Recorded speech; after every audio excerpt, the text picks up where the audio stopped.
Hello friends, welcome to Shivalik Shiksha Sankalp. World GK की series को आगे बढ़ाते हुए आज हम इसका 16th वीडियो डिस्कस करेंगे। 15 वीडियो हम इसके ऑलरेडी डिस्कस कर चुके हैं, आप ज़रूर देखिएगा। चलिए वीडियो की शुरुआत करते हैं। फर्स्ट क्वेश्चन हमारे पास क्या है, फासिज्म का जन्मदाता किसे माना जाता है? तो मुसोलिनी को माना जाता है फासिज्म का जन्मदाता। जो फासीवाद था, फासिस्टवाद या फासिज्म, इटली में जो है बेनितो मुसोलिनी द्वारा संगठित एक राजनीतिक आंदोलन था, जो कि मार्च 1919 ईस्वी में प्रारंभ हुआ था। और जो है उदारतावाद के खिलाफ था ये आंदोलन। और उसके बाद यहाँ पर एक पॉलिटिकल पार्टी का फॉर्मेशन होता है। ये उस पार्टी का लोगो है, जो कि आपकी नेशनल फैसिस्ट जो पार्टी है उसका लोगो ये है।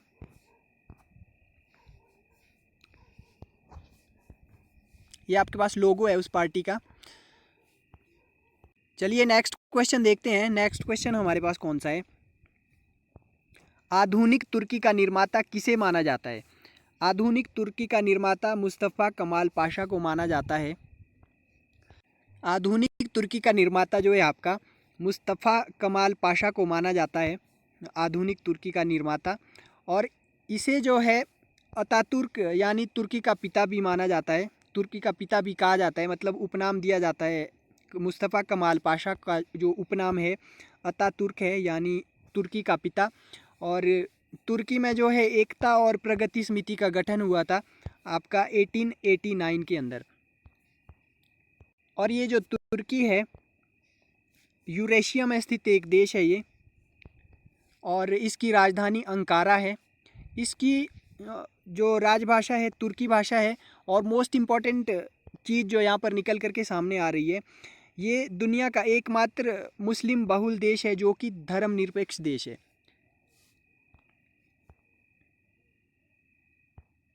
चलिए नेक्स्ट क्वेश्चन देखते हैं। नेक्स्ट क्वेश्चन हमारे पास कौन सा है, आधुनिक प्रजातंत्र का की जो जननी है किसे माना जाता है? तो अमेरिका में सबसे पहले संविधान लागू हुआ था, इसलिए अमेरिका को जो है आधुनिक गणतंत्र की जननी कहा जाता है।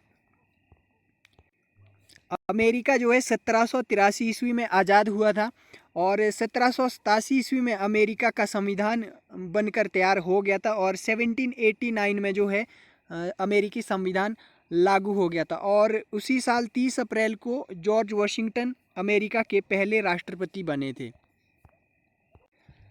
चलिए नेक्स्ट क्वेश्चन देखते हैं, फिनलैंड की मुद्रा कौन सी है? मार्का जो है फिनलैंड की मुद्रा का नाम है। नेक्स्ट क्वेश्चन देखते हैं। नेक्स्ट क्वेश्चन हमारे पास है, झीलों का देश जो है किसे कहा जाता है? तो फिनलैंड को ही झीलों का देश कहा जाता है। इसे जो है झीलों का देश कहने का जो के पीछे का जो रीज़न है वो ये है कि यहाँ पर जो है 1,87,000 से भी ज़्यादा झीलें हैं इस देश के अंदर। चलिए नेक्स्ट क्वेश्चन देखते हैं, अंतर्राष्ट्रीय ऊर्जा दिवस कब मनाया जाता है? अंतर्राष्ट्रीय ऊर्जा दिवस जो है आपका 3 मई को मनाया जाता है। चलिए नेक्स्ट क्वेश्चन देखते हैं, द लास्ट सपर नामक जो चित्र है उसके रचयिता कौन है? द लास्ट सपर जो चित्र है उसके रचयिता कौन है? लियोनार्डो दा विंची ही उसके भी रचयिता हैं आपके, जो कि हमने मोनालिसा एक डिस्कस करा था। मोनालिसा के भी जो रचयिता हैं वो लियोनार्डो दा विंची है। लियोनार्डो दा विंची द्वारा बनाई गई एक पेंटिंग है ये, द लास्ट सपर। और ये जो तस्वीर है मिलान शहर के सांता मारिया डेल ग्राजी चर्च में एक दीवार पर चित्रित है। और ये दुनिया में सबसे प्रसिद्ध और सबसे अधिक अध्ययन की जाने वाली कलाकृति में से एक है।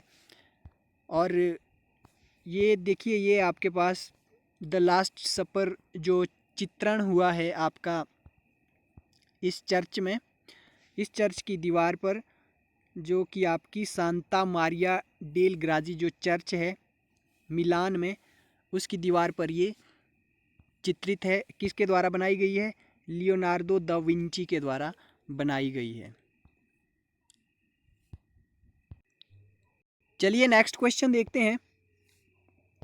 नेक्स्ट क्वेश्चन हमारे पास है, land of the golden please. Land of the golden please किसे कहा जाता है? तो ऑस्ट्रेलिया को जो है land of the golden please कहा जाता है। देखिए इसका जो शाब्दिक अर्थ है, गोल्डन प्लीज का जो शाब्दिक अर्थ है वो आपका सुनहरे बालों वाली खाल है। सुनहरे बालों वाले पंखों वाले मेढ़े और क्रिसोमालोस मालोस का जो ऊन है जिससे फ्रिक्सस को बचाया और उसे कोचिस लाया, जहाँ फ्रिक्स ने जो है इसे ज्यूस को बलिदान कर दिया। ठीक है जी। और ऑस्ट्रेलिया के जो है देखिए आपके पास बहुत सारे उपनाम है, उनमें से गोल्डन फ्लीज भी जो है एक उपनाम है ऑस्ट्रेलिया का। इसका जो इस नाम को देने का जो श्रेय है वो आपका जॉर्ज ऑगस्टन हेनरी को जाता है। जॉर्ज ऑगस्टन हेनरी साला को इसका जो श्रेय है वो दिया जाता है। ये जो एक प्रसिद्ध ब्रिटिश पत्रकार था जो कि आपका 1885 में ऑस्ट्रेलिया का दौरा किया था इसने, और उसने जो है ऑस्ट्रेलिया के बारे में बहुत कुछ वर्णन किया है। तो उसने जो है गोल्डन प्लीज जो नाम है, जो टाइटल है, उपनाम है, ये ऑस्ट्रेलिया को दिया है। चलिए नेक्स्ट क्वेश्चन देखते हैं। नेक्स्ट क्वेश्चन हमारे पास क्या है, करीबा बांध किस नदी पर बना हुआ है?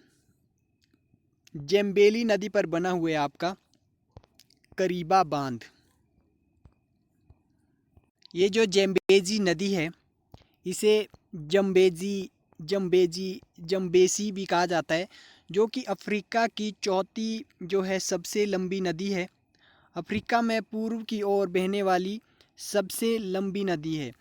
देखिए अफ्रीका में जो है, अफ्रीका महाद्वीप में जो है ये पूर्व की ओर बहने वाली सबसे लंबी नदी है, और अफ्रीका की जो है चौथी सबसे लंबी नदी है, लेकिन पूर्व की ओर बहने वाली सबसे लंबी नदी है। और देखिए अफ्रीका से जो है हिंद महासागर में बहने वाली सबसे बड़ी नदी है। बड़ी यानी मतलब पानी का जो इसमें बहाव है, वो पानी इसमें ज़्यादा है, इसमें इस नदी में जो हिंद महासागर की ओर बहने वाली जो है, अफ्रीका से हिंद महासागर में बहने वाली सबसे बड़ी नदी है पानी के घनत्व के हिसाब से। और इसका जल निकासी बेसिन ये है इधर, और नील नदी के आधे से थोड़ा कम। और ये जो नदी है जाम्बिया से निकलती है। ये देखिए यहाँ पर जाम्बिया से इसका उद्गम होता है, और यही यहाँ पर मोस्ट इम्पॉर्टेंट चीज़ है, जो जेम्बेजी नदी है ये आपकी जाम्बिया से निकलती है। और ये आपकी यहाँ पर जेम्बेजी नदी जो कि आपकी नामीबिया, जाम्बिया, जिम्बाब्वे और बोत्सवाना के जंक्शन पर जो है जम्बेजी नदी इस तरह से दिखती है।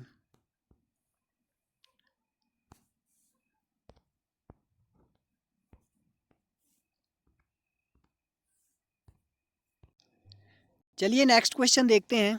नेक्स्ट क्वेश्चन हमारे पास है, 1911 ईस्वी में जो है चीनी क्रांति का नायक कौन था? तो चीनी क्रांति का नायक आपका सन्यात सेन को माना जाता है। 1911 ईस्वी में जो चीन में क्रांति हुई थी उसका नायक सन्यात सेन को माना जाता है। 1911 ईस्वी की जो क्रांति है चीन की, जिसे शिनहाई क्रांति या हसिनहाई क्रांति के नाम से भी जाना जाता है, इस क्रांति ने चीन के अंतिम शाही जो राजवंश था आपका मांचू के नेतृत्व वाले किंग राजवंश को जो है समाप्त कर दिया था, और चीन में जो है गणराज्य की स्थापना हो गई थी। और क्रांति एक दशक के आंदोलन और विद्रोह की परिणति थी। इसकी सफलता ने जो है चीनी राजवंश का जो पतन था वो हो गया था, और चीन में लगभग 2132 वर्षों के शाही शासन और 276 वर्षों के किंग राजवंश के का जो है अंत हो गया था, और प्रारंभिक गणतंत्र युग की शुरुआत हो गई थी। इस क्रांति की जो एग्जैक्ट डेट है आपकी 10 अक्टूबर 1911 ईस्वी को ये प्रारंभ हुई थी और 12 फरवरी 1912 ईस्वी तक चली थी। 4 महीने 2 दिन ये क्रांति चली थी और चीन में हुई थी। और इसके जो परिणाम हुए थे, क्रांतिकारियों की जीत हुई और जुआनटोंग सम्राट का जो त्याग था हो गया, किंग राजवंश का पतन हो गया, शाही चीन का अंत हो गया, चीनी राजवंश जो राजशाही है उसका पतन हो गया था और आपका जो चीन गणराज्य की स्थापना हो गई थी। चीन की जो अस्थिरता थी ये भी एक परिणाम हुआ था बाद में इस क्रांति का। और जो बाहरी जो मंगोलिया, तन्नू, उरियन खाई जो आपके और तिब्बत का जो स्वघोषित अलगाव था, ये भी इसका एक परिणाम हुआ इस क्रांति का। तो चलिए आज की वीडियो में फ़िलहाल इतना ही। बहुत जल्द मिलेंगे नेक्स्ट वीडियो के साथ, तब तक आप अपना ध्यान रखिए। धन्यवाद।